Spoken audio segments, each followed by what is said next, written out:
Hello my friends, in today's video we will take a look at Panasonic S1R II. The S1R II has been released 6 years after the original S1R, so needless to say the expectations are very high. It definitely builds on the success of the S5 II, but it also introduces a new sensor, a lot of new technologies, 8K video, and other solutions, some of which are quite unique. Much like with the S5 II, it again does so at a very interesting price point. In this video, we will take a look at the output and the feature set of the S1R II. I don't want to spoil this review too much right at the beginning, but this will be a good one. Before we get started, I was invited to the S1R II launch event in Tromsø, Norway at Panasonic's expense. The camera is a review unit and I currently don't know whether Panasonic will want it back. Panasonic has chosen to make the S1R II as hybrid as possible. They went with 44 megapixel sensor with a pretty high readout speed, which allows them to achieve very good compromise between the stills resolution, continuous shooting speed and video specifications, including 8K and 4K 120p, but more on that later. The shape and the size of the S1R II is 98% identical to the S5 II, and I am very happy about that.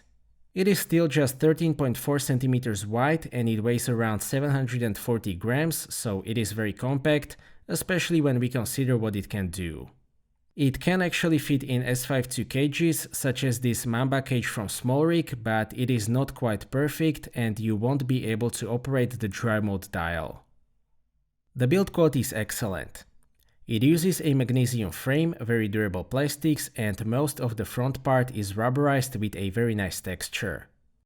The S1R II uses hybrid tilting and rotating screen mechanism, which is very solid, but it only adds 3mm to the thickness, so I'm happy with that as well.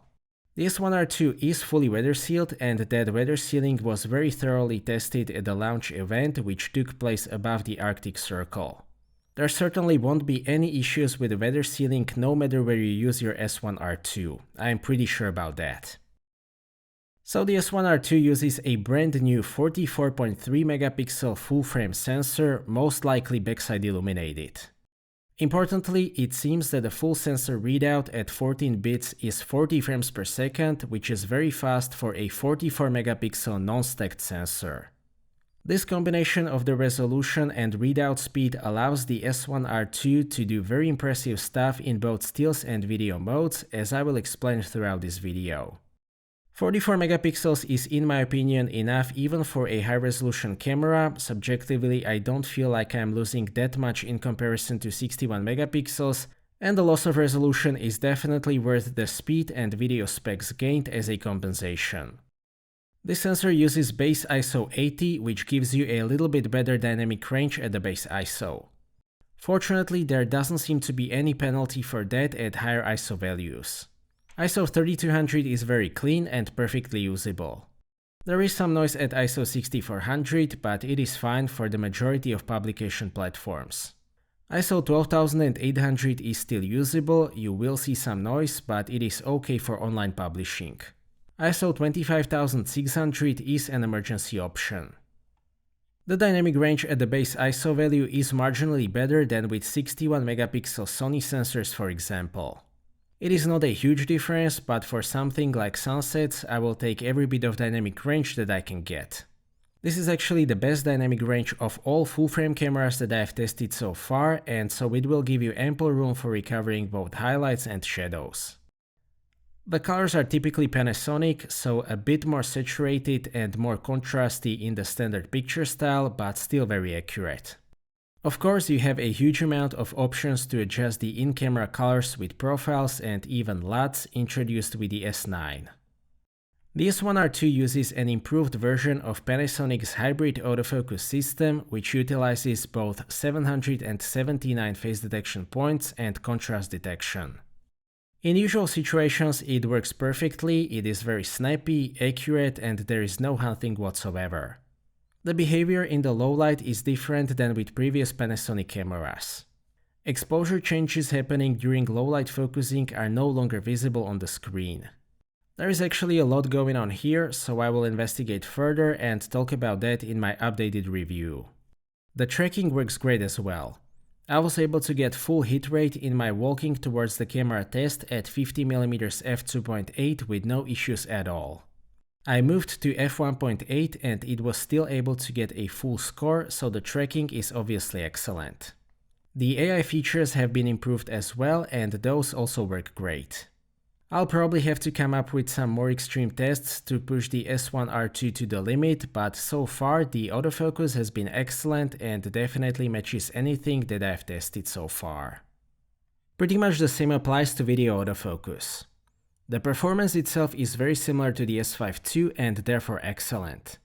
I would say that the highlight of the video autofocus is that it behaves very naturally, and the ability of the system to figure out what it should actually focus on is, in my opinion, the best of all manufacturers at the moment.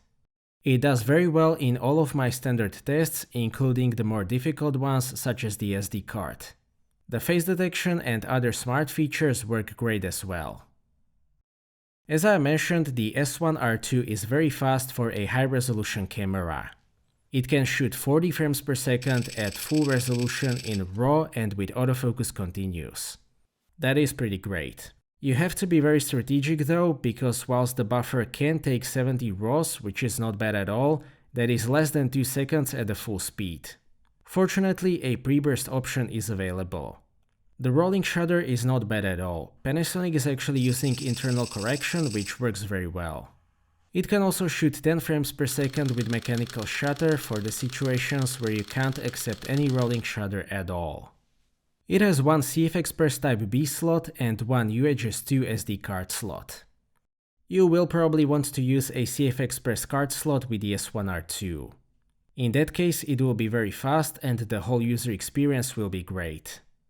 Even something like this Spare Gear with 700 MB per second write speed will make a big difference in comparison to an SD card, and these aren't that expensive anymore.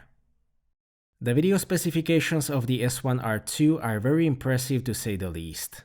It can shoot 8K up to 30p and 4K 60p with no crop, and 4K 120p with minor crop.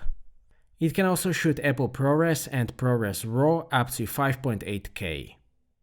The amount of detail in 8K is quite amazing, as one would expect.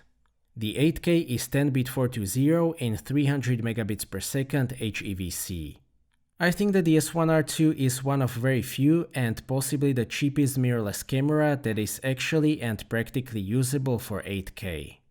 6K is also available in 420 and importantly open gate. 8.1K open gate will also be available after firmware update, and that is quite something. Importantly, the 4K quality is excellent. I'm not quite sure what technology is being used, but I can't see any decrease of image quality in comparison to fully downsampled 4K from the S5 II. The amount of rolling shutter is also impressively low. It seems to be similar to the S5 II, maybe even lower, so it definitely won't ruin your footage unless you are doing something very specific. Regarding the dynamic range and the V-lock, worth mentioning is the dynamic range expansion feature, which will give you an extra stop of dynamic range for a total of 14 stops. The camera needs to do some processing to achieve that, which means that you will get more rolling shutter when you turn this feature on. The dynamic range and the whole V-lock experience is very similar to the S5 IIX. The S1R2 has active cooling system carried over from the S5 II. I wasn't able to test it in the real world since it is pretty cold right now, but I was able to drain the whole battery at 21 degrees Celsius whilst shooting ProRes, and the fan only kicked in after about 30 minutes. I will do more testing later on. All of the advanced features such as anamorphic modes, false colors, 32-bit float audio, dual native ISO and so on are available, but I will talk about those in an extended review later on. The in-body image stabilization in the S1R2 is rated for 8 stops, which means that it is the best among Panasonic cameras on paper and also in reality. It is just excellent for both stills and video. Sharp 1-second exposures at 24mm are a pretty easy task with the S1R2. In video, I have tried IBIS only at 70mm and it is probably the most stable 70mm footage that I got so far. Despite that the IBIS is really strong, the behavior is still very predictable. Wider focal lengths are just extremely stable. I don't have much more to say there. A new stabilization feature is the cropless E-stabilization mode. If you remember, the S5 II has great walking stabilization above 24mm, but a lot of warping at ultra-wide angles. The S1R II can completely fix that by some magic with the cropless mode, and the walking footage is quite amazing. If you use standard or high E-stabilization mode, it approaches the best action cameras on the market. Overall, the stabilization is excellent. Regarding the handling, Panasonic S1R II is the first and the only camera that I've ever tested with a handling that is for me personally 100% perfect, and here is why. First of all, it is very compact, as I've explained in the beginning. The grip is very well shaped, deep enough, and there is enough space for fingers even with thicker lenses. The front side is rubberized for better grip. Strap mounts are integrated in the frame, so there is nothing to poke me in the hand. It has 3 command dials, a dry mode dial, a joystick, dedicated autofocus mode switch, plenty of customizable buttons, including the new one on the front side, and focus area button. Finally, Panasonic has completed what is now the perfect handling for me by using proper stills mode and video mode separation. It took some time, but it is finally here, and in my opinion it is also the best implementation with user-friendly options to customize which settings are carried over between the modes and which settings will be separated. If I was designing a camera body, this is exactly how I would have done it. The user interface is carried over from previous Panasonic cameras, but the difference is that the S1R II is really fast. The startup is very fast, the user interface feels very snappy, and importantly, the video recording starts and stops with no delay. Panasonic's menu is very well organized and the items are large enough for use of a touchscreen. I also got used to the Q menu with the smaller preview window, but I would still like the full screen option from old Panasonic cameras. The EVF uses a well-known 5.76 million dot EVF with 0.78 times magnification. It is a very good EVF, very detailed and more than sufficiently bright. It is a visible improvement over the 3.69 million dot EVF in the S5 II. The display is actually carried over from the S5 II. It is a 3-inch panel with 1.84 million dots. Whilst there are more impressive panels out there, this one is still really good, the resolution is completely sufficient, and so is the brightness. Fortunately, the S1R II uses a hybrid display mount which can be both tilted and rotated. The mechanism doesn't add too much to the overall thickness, so I am indeed happy with this solution, and I think that everybody should be happy now. Another great addition is the new Lumix Flow app, which lets you turn your smartphone into an external display simply by connecting it by USB-C. And this is definitely not a gimmick. The reliability is flawless, the latency is very low, and it even lets you change some settings and start recording on the smartphone screen, so huge thumbs up. The S1R II also uses the Lumix Lab app, which is in my opinion by far the best camera app on the market. The S1R II still uses the same BLK22 batteries as the S5 II series. The CIPA rating is 350 shots, but your mileage will vary. When taking stills, you will get similar battery life as with the S5 II, so it should be enough for a day of trail photography. Some video features such as 8K or external SSD recording will drain the battery rather quickly, but that is to be expected. You might want to get the new BG2E battery grip for serious video use. USB-C battery charger is included in the box, which is very nice. I also appreciate that the box is made of recycled materials and they got rid of cables, adapters and other stuff that most people don't even take out of the box. To sum up, Panasonic really knocked it out of the park with this one. I think that this is the right compromise between the resolution, the speed, the video features and the price that the people were asking for. It took a while, but the S1R II is worth the wait. 44 megapixels is a great resolution for stills.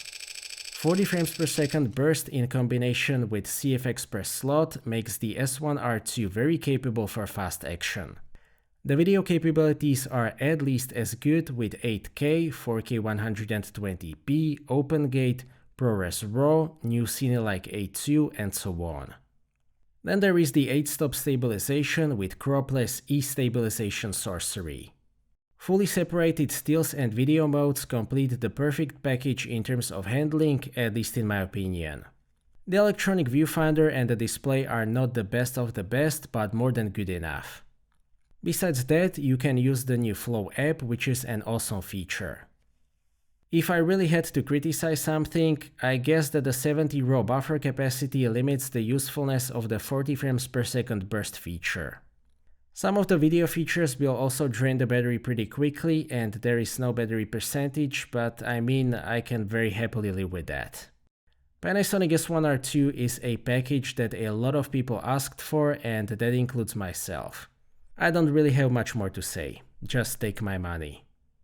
So that's it for this video, thank you for watching, I hope that you liked this video and that you found it to be useful. Stay tuned for more videos and maybe consider subscribing if you don't want to miss my future content. I appreciate your feedback in form of thumbs up or thumbs down.